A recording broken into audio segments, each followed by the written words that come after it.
Le président de la Haute Autorité de la Transition, Andry Rajoelina, a reçu cet après-midi au Palais d'État d'Amouzrouadj une délégation composée conjointement de hauts responsables de la région d'Aquitaine et celle de Champagne-Ardenne de France qui sont regroupés au sein de l'Association des régions de France ou ARF.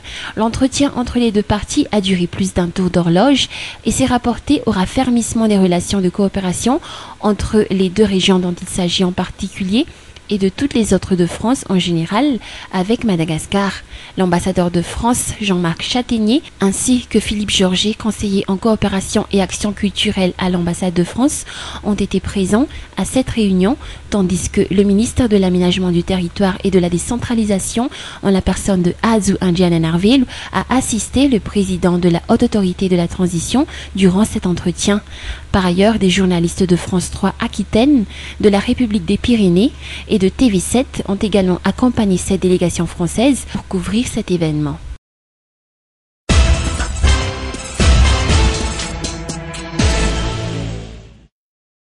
Le magazine mensuel Revue de l'Océan Indien, paru ce mois de janvier, titre en première page l'interview exclusive que le président de la Haute Autorité de la Transition, Andry Rajoelina, a accordée à l'une de ses journalistes politiques.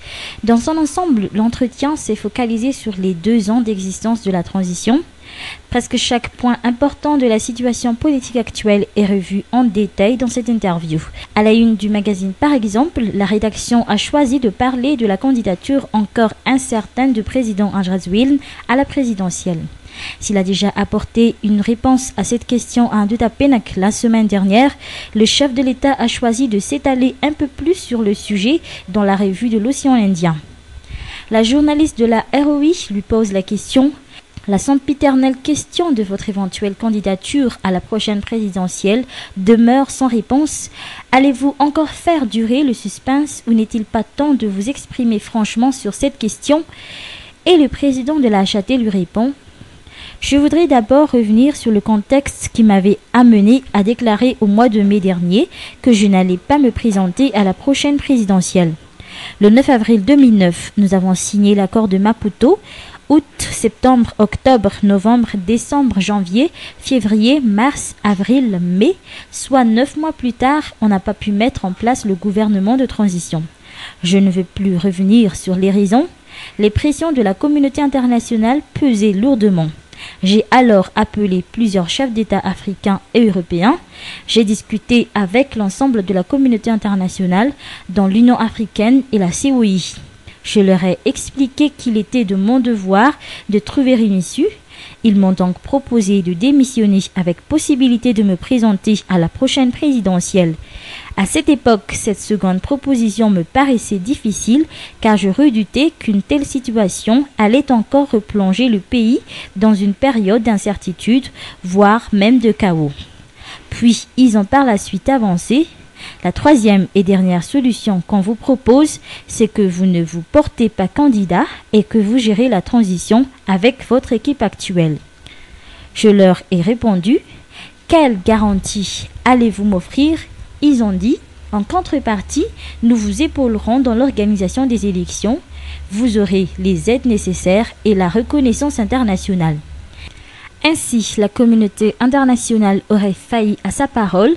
Depuis l'annonce de la tenue des diverses élections, aucune aide n'a été avancée par la communauté internationale ni de reconnaissance. D'où les propos du président Andry Rajoelina, toujours dans ROI. Effectivement, je ne me sens plus lié par cette promesse. C'est la communauté internationale qui n'a pas tenu parole. La question des élections fut également abordée lors de cette interview. Le président Andry Rajoelina confirme que cette année sera une année d'élections et qu'elles ne seront plus reportées. Puis d'autres sujets sensibles comme la mise en place de la passerelle unique internationale pour gérer l'entrée des appels internationaux étaient aussi au menu de la discussion. Le président était clair dans sa réponse. Beaucoup de pays en Afrique et ailleurs procèdent au contrôle des appels entrants. Si je prends juste le cas du sud-ouest de l'océan Indien, la Réunion, l'île Maurice et les Comores l'ont adopté. Pourquoi reporter demain ce que l'on peut faire aujourd'hui? L'État a besoin d'augmenter ses recettes fiscales. Cette interview exclusive accordée à la revue de l'Océan Indien prouve que le président Anjrazwil fait partie de ces chefs d'État modernes et fervents défenseurs de la démocratie qui osent débattre de tous les sujets sensibles dans la presse privée.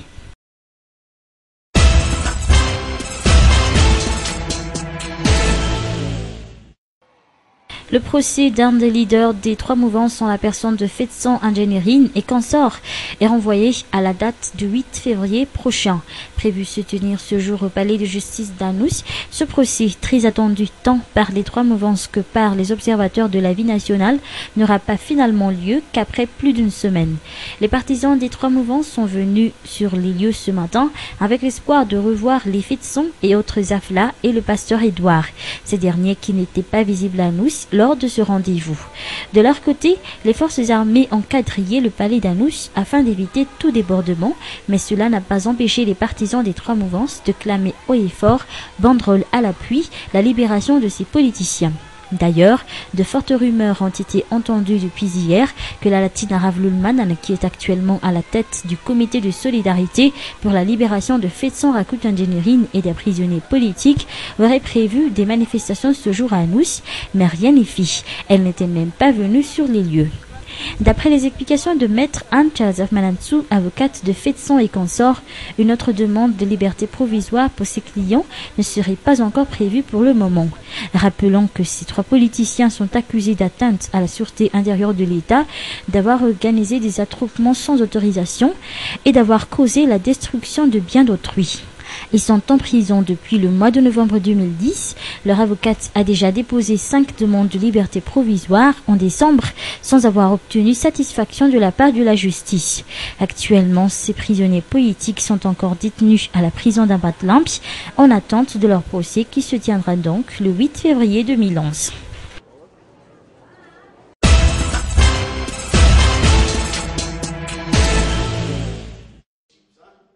Une des stratégies fixées par l'État est de mettre en place une bonne gouvernance dans toute gestion de deniers publics, figurant dans cette perspective la mise en place de responsables aptes à maîtriser et à appliquer la transparence dans l'application d'un budget participatif communal.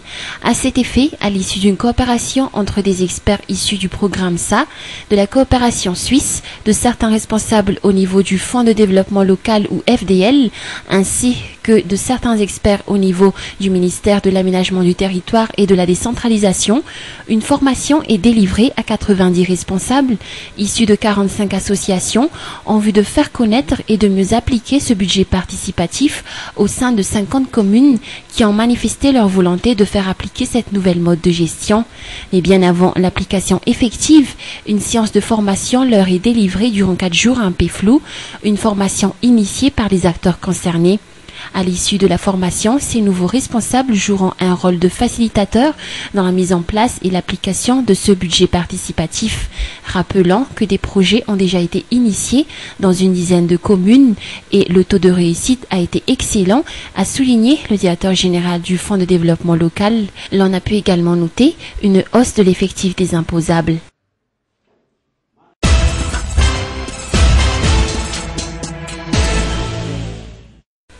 La flambée du prix du carburant est toujours un sujet très sensible à Madagascar, surtout qu'elle est assez fréquente. Mis à part la hausse du prix du baril de pétrole sur le marché international, qui tourne autour de $100 actuellement, le frais de transport de ce produit vers la Grande Île est également un facteur à considérer quand on parle de flambée du prix du pétrole à Madagascar. En effet, ce frais de transport est dans les $7 000 par jour. Selon les syndicats général maritime de Madagascar ou Sigma, la réouverture des sociétés maritimes malgaches serait une solution qui permettrait de réduire ce frais de transport, situation qui devrait influer sur le prix à la pompe du carburant. Une fois ces sociétés réouvertes, le frais du transport du carburant vers la Grande Île ne devrait plus dépasser les $4 000 par jour. Actuellement, 2 bateaux pétroliers s'occupent du transport de carburant vers la Grande Île, étant donné que les raffineries de la place ont toutes fermé leurs portes.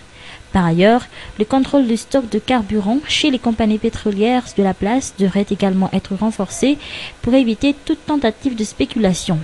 Depuis hier, le prix à la pompe du carburant a connu une hausse de l'ordre de 50 arrières. Le litre de l'essence samplon 95 se vend à 3040 arrières contre 2990 arrières auparavant, tandis que l'essence samplon 91 peut être achetée à 3020 arrières le litre contre 2970 arrières.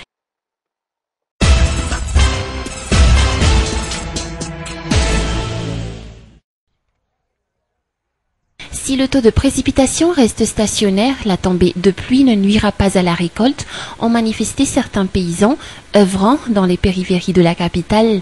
En effet, suite à ces quelques jours de pluie dans la partie nord et dans les hauts plateaux, toutes les rizières qui ont été victimes de sécheresse ont eu leur lot d'humidité. À cet effet, une hausse de la quantité de précipitations serait à craindre. Depuis 6 jours, la plupart des paysans ont repris leur travail. Si certains, en attendant la pluie, ont entamé d'autres activités, telles transporter des briques. Actuellement, ils ont recommencé à travailler la terre, à repiquer ou encore à entretenir les jeunes pousses. Rappelant qu'une rizière a besoin d'environ 30 à 50 cm d'eau pour que les plants de riz poussent comme il se doit. Si la situation à craindre quelques jours de cela était la sécheresse et que l'unique solution était de puiser de l'eau auprès des fabricants de briques, actuellement c'est l'inondation des rizières qui inquiète plus d'un. Toutefois, selon les prévisions météorologiques de la capitale, durant 2 jours il pleuvra encore, mais il reste à savoir quelle serait la quantité de pluie.